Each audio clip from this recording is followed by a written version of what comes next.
Bienvenue dans cette nouvelle vidéo proposée par le site www.e-call.io.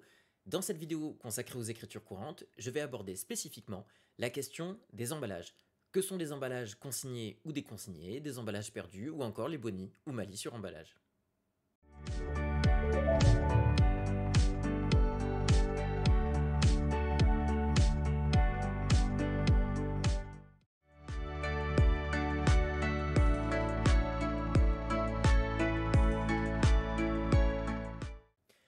Commençons comme d'habitude par un principe général. Les emballages, selon leur nature, sont des frais accessoires incorporés ou non au coût des produits vendus. Cette question de l'incorporation dépend de la politique commerciale du fournisseur envers son client. Que l'on se comprenne, la notion d'incorporer en comptabilité générale veut simplement poser la question de est-ce que les emballages vont apparaître officiellement ou non sur la facture comme un frais accessoire.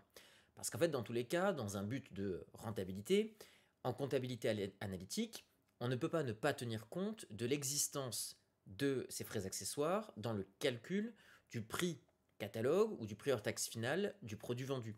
Simplement la question est de savoir, exactement d'ailleurs comme les frais de transport, je vous encourage à voir la vidéo si ça n'est pas encore le cas, et bien de la même manière que les frais de transport, les emballages peuvent être incorporés officiellement ou non dans le prix hors taxe de la marchandise ou du produit vendu. Alors, il existe plusieurs types d'emballages qui vont nécessiter un traitement comptable donc différencié du fait qu'ils sont facturés ou non et du fait qu'ils sont commerciaux ou non, nous allons voir tout de suite. Alors on peut distinguer trois grands cas.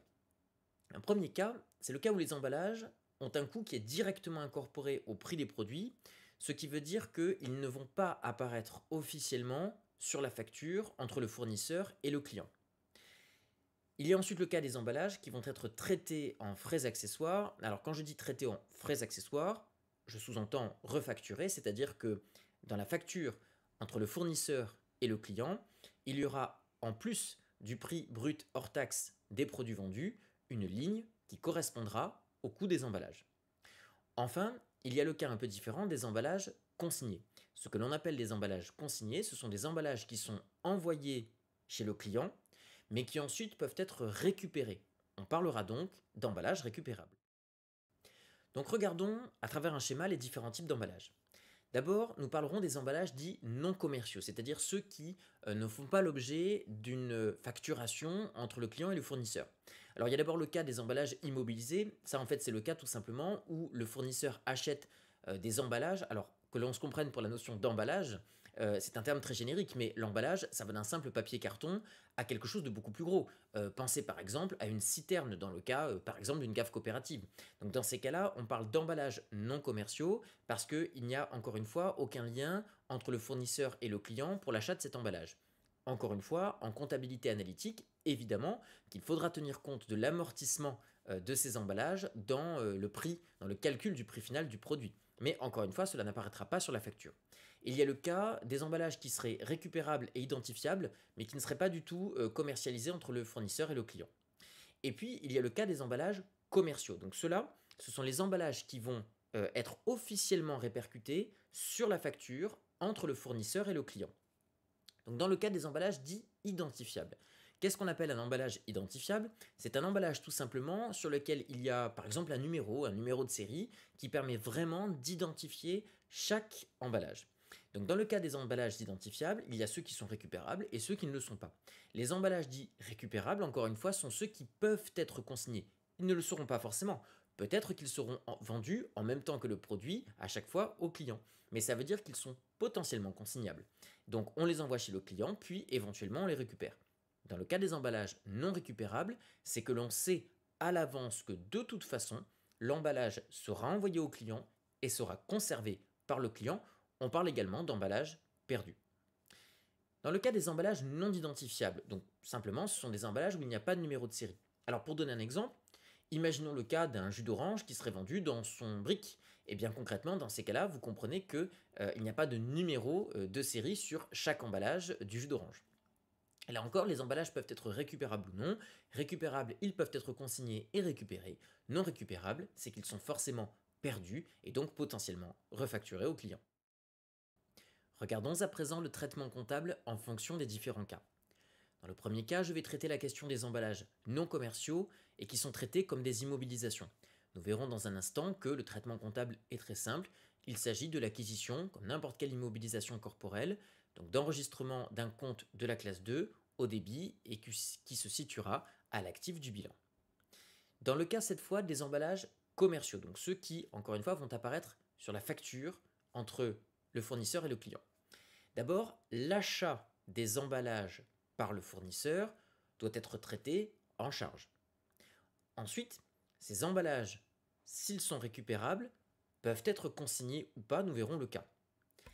Nous verrons également que lorsque ces emballages sont rendus, ils peuvent être rendus éventuellement avec ce qu'on appelle un boni-malus, c'est-à-dire que si jamais ces emballages sont rendus abîmés, cela veut dire que le fournisseur est en droit de les facturer au client, et donc pour le fournisseur, il s'agira d'un boni, tandis que du point de vue de l'acheteur, du client, il s'agira d'un malus sur des emballages qui ont été déconsignés mais abîmés.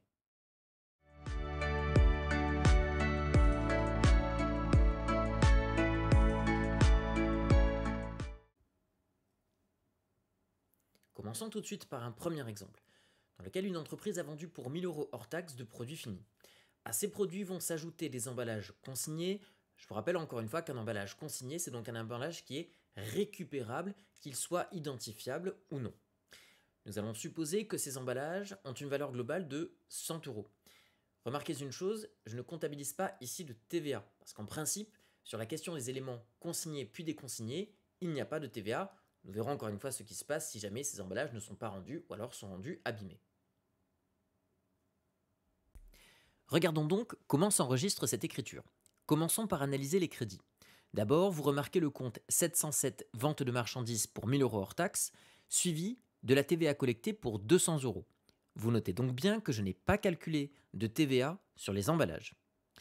Par ailleurs, la contrepartie de ces 1000 et 200, ce sont les 1200 que j'ai mis en 512 banques. J'ai supposé ici un paiement au comptant, mais évidemment, j'aurais très bien pu mettre un 411 pour le même montant si jamais le paiement était à crédit. Par ailleurs, j'ai voulu séparer pédagogiquement cette vente de la question des emballages, que vous remarquez ici, avec le compte 4196 clients dette sur emballage et matériel consigné pour 100 euros, qui ont pour contrepartie un compte 411 créance client pour 100 euros. Si l'ensemble du paiement se faisait à crédit, j'aurais simplement évidemment ici fusionné et j'aurais mis le compte 411 pour 1300 euros. Alors, si je raisonne du point de vue du client, je vois que l'écriture est très symétrique. J'ai mis ici le 607 achat de marchandises pour 1000 euros, la TVA déductible pour 200 euros. Et par ailleurs, je vois donc le compte 512 banques pour 1200 qui correspond au virement effectué entre le fournisseur et le client. Et du point de vue du client, eh bien, j'ai d'un côté le 4096 fournisseur créance pour emballage et matériel à rendre, et en contrepartie, le compte 401 fournisseur.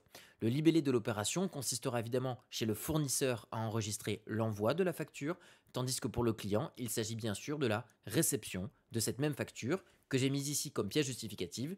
Il faudrait simplement rajouter dans le cadre d'une véritable écriture le numéro de cette facture. Poursuivons notre exemple avec un premier cas. Nous allons supposer quelques jours après que les emballages sont d'abord intégralement rendus en bon état. Regardons tout de suite comment nous enregistrons l'écriture. Poursuivons donc cette écriture initiale par le cas numéro 1, dans lequel l'ensemble des emballages est rendu. Donc pour la vision fournisseur, il me suffira de contrepasser la partie de l'écriture initiale qui correspondait aux emballages en remettant cette fois-ci le compte 4196 au débit et le compte 411 au crédit, ce qui montre bien que les emballages ont été rendus et le client n'a plus de dette envers nous pour la question des emballages. Symétriquement chez le client, je vais enregistrer la réduction de la dette en mettant le compte 401 fournisseur au débit cette fois-ci pour 100 euros et le compte 4096 qui dans l'écriture initiale était au débit, et bien cette fois-ci je le contrepasse en le mettant au crédit, ce qui montre bien que ces deux comptes seront soldés. Dans ce deuxième cas, nous allons supposer cette fois que les emballages sont irrémédiablement abîmés et donc aucun emballage ne sera rendu au fournisseur. Je vais donc vous montrer dans un instant comment nous enregistrons ce cas. Comprenez évidemment que la réalité peut être un mélange des deux cas, avec une partie des emballages rendus et une partie des emballages abîmés non rendus. symétriquement chez le client. Je vais donc faire disparaître le compte 4096 pour 100 euros, avec pour contrepartie d'un côté une charge qui correspond à mes achats d'emballage pour 83,33 € hors taxe, et bien sûr ne pas oublier la TVA déductible sur autres biens et services pour 16,67 €. Également, le jour où je vais régler ma dette envers mon fournisseur, je mettrai donc le compte dette fournisseur au débit pour bien montrer la réduction de la dette, et en face le compte 512 banque pour montrer le paiement que je fais à mon fournisseur. Terminons cette séquence d'écriture en montrant donc le cas numéro 2 dans lequel les emballages sont perdus par le client ou en tout cas sont abîmés.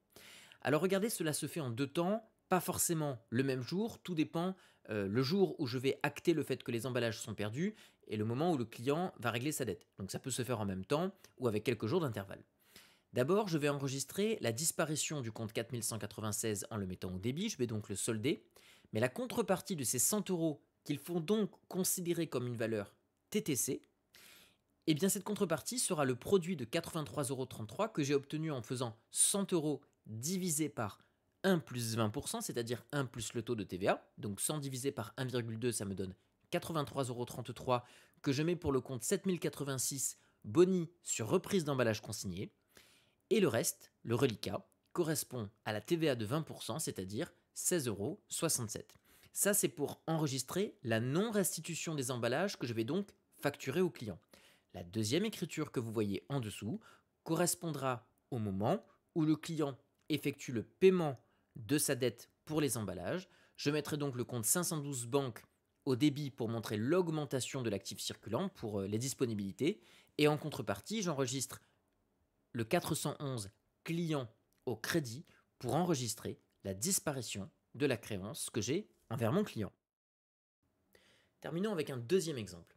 Dans ce deuxième exemple, on va supposer qu'une entreprise acquiert 10 emballages pour une valeur globale de 15 000 €. On va supposer par exemple 10 emballages d'une valeur unitaire de 1 500 € hors taxe.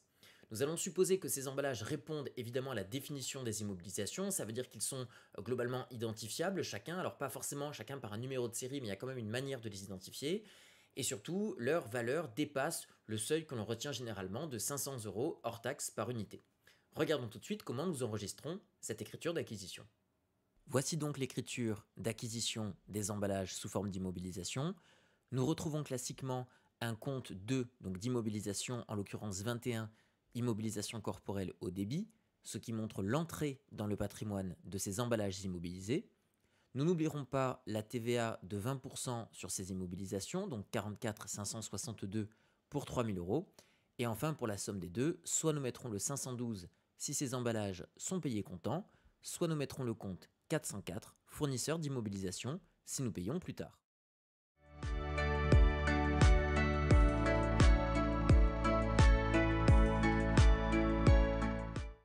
Merci d'avoir suivi cette vidéo qui traitait des emballages. N'hésitez pas à venir vous enregistrer et venir vous entraîner sur le site www.e-col.io. Je vous remercie et je vous dis à très bientôt.